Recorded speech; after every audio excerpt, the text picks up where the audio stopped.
Hello everyone, सभी को नमस्कार। आप सभी का एक बार फिर से स्वागत है मेरे इस यूट्यूब चैनल पर जिसका नाम है देख लो ज़रा। आज हम लोग देखने वाले हैं एक नए जॉब के बारे में जो कि आया हुआ है नवोदय विद्यालय की तरफ से। यह जो जॉब आया है ये नॉन टीचिंग पोस्ट के लिए है, मतलब इसमें टीचर का पोस्ट नहीं आया है। स्कूल में और भी जो वैकेंसीज होती हैं उसके लिए पोस्ट आया हुआ है।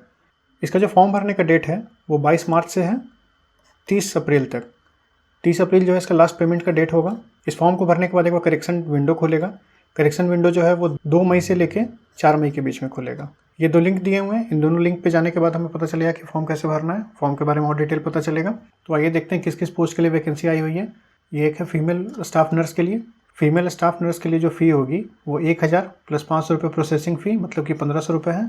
और बाकी इन सभी पोस्ट के लिए जो फीस है वो 500 प्लस 500 यानी कि 1000 रुपये है। इस फॉर्म को भरने के लिए आपके पास एक गवर्नमेंट आईडी प्रूफ चाहिए, क्लास 10th का सर्टिफिकेट चाहिए जिससे आपका डेट ऑफ बर्थ पता चलेगा। इसी के साथ साथ आपके पास स्कैन्ड सिग्नेचर चाहिए और स्कैन्ड थंब इम्प्रेशन चाहिए। एक वैलिड ईमेल आईडी और एक वैलिड मोबाइल नंबर चाहिए। आपको अपलोड क्या क्या करना होगा? आपका एक रिसेंट का फोटोग्राफ 10 KB से लेकर 200 KB के बीच में, याद रहे कि ये JPG फॉर्मेट में ही रहे। कैंडिडेट का सिग्नेचर और कैंडिडेट का थंब इम्प्रेशन, साथ में अगर किसी कैटेगरी से आप हैं उस कैटेगरी का सर्टिफिकेट।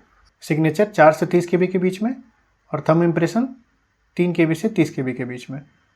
मोड ऑफ पेमेंट जो होगा वो net banking, debit card, credit card, कुछ भी हो सकता है। इसके साथ साथ एप्लीकेशन को अपने पास सेव रखिएगा और जो फ़ी पेमेंट करेंगे उसका एक प्रूफ रखिएगा। और वही जो फोटोग्राफ जो आप उसमें दीजिएगा, कम से कम 6 से 8 फोटोग्राफ आपके पास होना चाहिए, पासपोर्ट साइजिंग। ये वेरिफिकेशन के समय ज़रूरत पड़ेगा। आइए देखते हैं इसके बारे में। उस लिंक पे जब आप क्लिक करेंगे तो आप इस पेज पे आ जाइएगा। इस पेज पे आप यहाँ से आप देख सकते हैं क्लिक हियर फॉर रजिस्ट्रेशन। इस लिंक पे क्लिक करने के बाद आप रजिस्ट्रेशन कर सकते हैं। ये जो लिंक है इसमें नोटिस है और ये जो लिंक है इसमें और डिटेल है। तो आइए देखते हैं डिटेल में।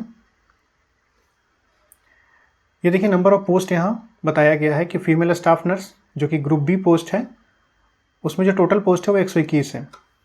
इसी तरीके से असिस्टेंट सेक्शन ऑफिसर, ये भी ग्रुप बी पोस्ट है, इसमें टोटल 5 सीट है। Audit assistant group B post 12 vacancy. Junior translation officer ये भी ग्रुप बी पोस्ट है, 4 seat. Legal assistant group B 1 seat. Stenographer group C 23 seat. Computer operator group C 2 seat.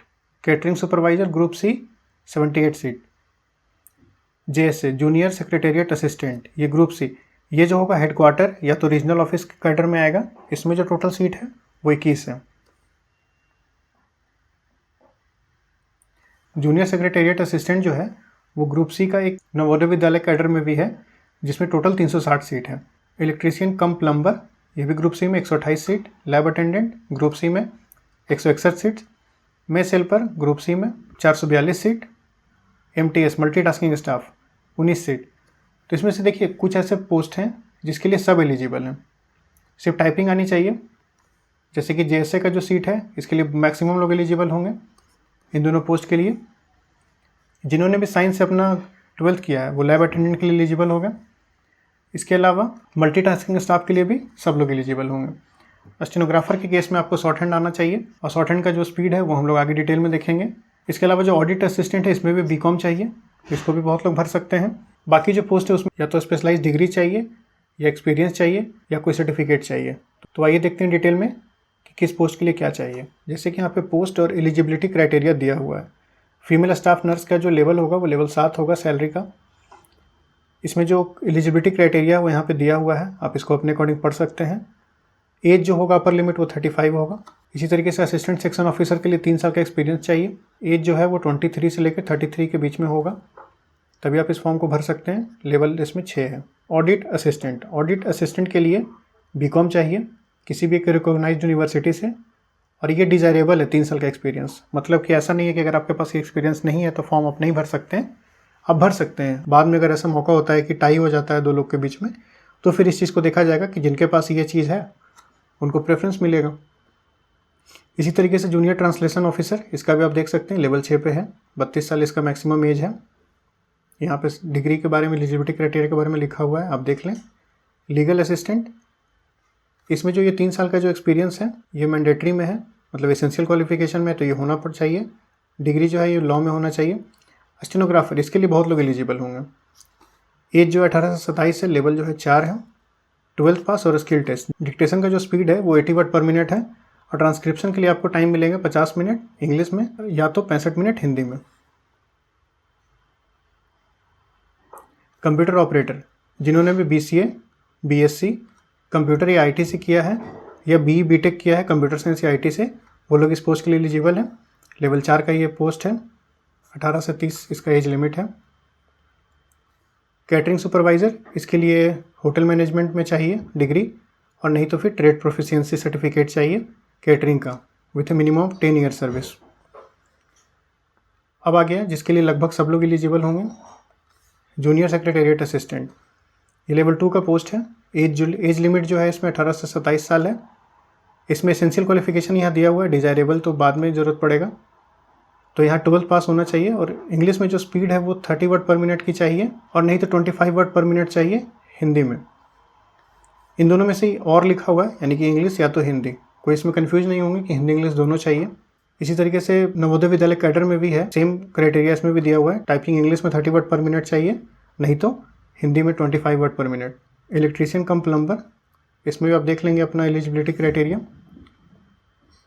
Lab attendant इसको भी बहुत लोग भर पाएंगे। 10th class pass certificate / diploma in laboratory technique और नहीं तो फिर 12th पास होना चाहिए साइंस स्ट्रीम के साथ। इसी तरीके से मेस हेल्पर में 5 साल का एक्सपीरियंस इन्होंने मांग लिया है। एक स्किल टेस्ट भी होगा जिसको पास करना होगा। तो ये था मेस हेल्पर के लिए। मल्टीटास्किंग स्टाफ के लिए क्लास 10 पास होना चाहिए। लेवल 1 18 से 30, जो भी 18 से 30 के बीच में है वो इस पोस्ट को भर सकते हैं। आइए अब डिटेल में देख लेते हैं। इसके एग्ज़ाम में जो नेगेटिव होगा वो 1/4 होगा। 1/4 मार्क्स आपके कट जाएंगे अगर आप गलत आंसर को टिक कर रहे हैं तो। आइए देख लेते हैं क्या सिलेबस है इसका। तो देखिए, फीमेल स्टाफ नर्स का यहाँ पे सिलेबस दिया हुआ है। 4 पार्ट में इन्होंने डिवाइड किया है इस पूरे एग्जाम को। Reasoning, GK, language test, Hindi English, Hindi और इंग्लिश दोनों होंगे, 10 नंबर हिंदी 10 नंबर इंग्लिश, और सब्जेक्ट नॉलेज जो भी इस पोस्ट से रिलेटेड जो सब्जेक्ट होगा उसका टेस्ट होगा 70 नंबर। टोटल ये 2.5 घंटे का पेपर होगा, 120 सवाल, 120 मार्क्स का। इसी तरीके से असिस्टेंट सेक्शन ऑफिसर का आप यहाँ से देख लीजिएगा। इसमें आपको डिपार्टमेंटल भी पढ़ के जाना होगा, क्योंकि जितने भी यहाँ पे सिलेबस दिए हुए हैं 50 नंबर का, ये पूरा डिपार्टमेंटल है। टाइम जो मिलेंगे इसमें आपको 2.5 घंटे मिलेंगे। ऑडिट असिस्टेंट का आप यहाँ पे देख सकते हैं सिलेबस। मैं ऐसा करूँगा कि इस नोटिफिकेशन को अपने टेलीग्राम चैनल पर अपलोड कर दूँगा, आप डिटेल में वहाँ से भी देख सकते हैं। जूनियर ट्रांसलेशन ऑफिसर, यहाँ पे इसका डिटेल सिलेबस दिया हुआ है। लीगल असिस्टेंट सिलेबस, इसमें सेकंड स्टेज में इंटरव्यू भी है। अब बात कर लेते हैं स्टेनोग्राफर की। स्टेनोग्राफर में आपको लैंग्वेज टेस्ट देना होगा, इंग्लिश और हिंदी 20 नंबर का होगा, 20-20 नंबर का ईच, यानी कि 40 नंबर का ये हो गया। जनरल अवेयरनेस टेस्ट होगा, यानी कि GK का टेस्ट, और करंट अफेयर्स ये 30 नंबर का होगा। 30 number 30 question 30 number. Basic knowledge of computer operation 30 question 30 number. Total 100 question 100 number, 2 घंटे 120 मिनट का समय मिलेगा इसमें। इसके बाद फिर अगर आप इस स्टेज को पास कर लेते हैं तो आपका स्टेज 2 आएगा। स्टेज 2 में मैं पहले बता चुका हूँ, 80 वर्ड पर मिनट का स्पीड चाहिए डिक्टेशन का, और ट्रांसक्रिप्शन के लिए 50 और 65 मिनट। कंप्यूटर ऑपरेटर के केस में रीजनिंग, मैथ्स, इंग्लिश, हिंदी और कंप्यूटर नॉलेज, जो कि knowledge of computer operation and MS office, मतलब MS ऑफिस पे लोग का ज़्यादा कमांड चाहिए। यहाँ पे दिया हुआ है टोटल 130 क्वेश्चन, 2.5 घंटे, 130 नंबर। अब इस पोस्ट के लिए देख लेते हैं जिसके लिए सब लोग एलिजिबल हैं लगभग। जूनियर सेक्रेटेरिएट असिस्टेंट, चाहे वो नवोदय विद्यालय कैडर हो, चाहे वो हेडक्वार्टर या RO रीजन का हो। 5 पार्ट में इसके सिलेबस को डिवाइड किया गया है। सिलेबस लगभग सेम है। रीजनिंग, मैथ्स, जनरल अवेयरनेस और current affairs, language competency, English Hindi दोनों रहेंगे 15-15 नंबर के, और basic knowledge of computer. Total 130 सवाल, इसके लिए 130 सवाल, 2.5 घंटे का टाइम मिलेगा। इसके सेकंड स्टेज में टाइपिंग टेस्ट होगी। अब देख लेते हैं लैब अटेंडेंट का, इसके लिए भी बहुत लोग एलिजिबल हैं। इसका जो सिलेबस है ये 4 पार्ट में डिवाइडेड है। Reasoning, general awareness, language test, English और हिंदी दोनों होगा इसमें। सब्जेक्ट स्पेसिफिक टेस्ट होगा, जैसे कि लैब अटेंडेंट अगर आप मान लीजिए कि जिस लैब में आपकी पोस्टिंग लगेगी उसके हिसाब से ये लोग सेट करेंगे। टोटल 120 सवाल, 2.5 घंटे में। मल्टीटास्किंग स्टाफ, इसके लिए ऑलमोस्ट सब लोग एलिजिबल हैं। पार्ट 1, पार्ट 2 और पार्ट 3, 3 पार्ट में इसका सिलेबस है। English Hindi test 20-20 question each, general awareness current affairs 20 question, computer का 40 क्वेश्चन, टोटल 100 क्वेश्चन, 120 मिनट।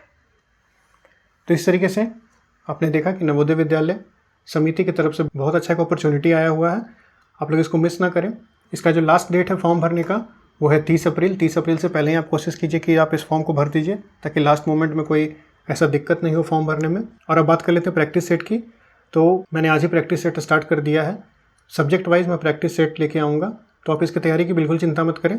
मैं इसके पहले केंद्रीय विद्यालय का भी एग्ज़ाम दिया हूँ, तो मुझे एक्सपीरियंस है कि किस तरीके के क्वेश्चन आते हैं।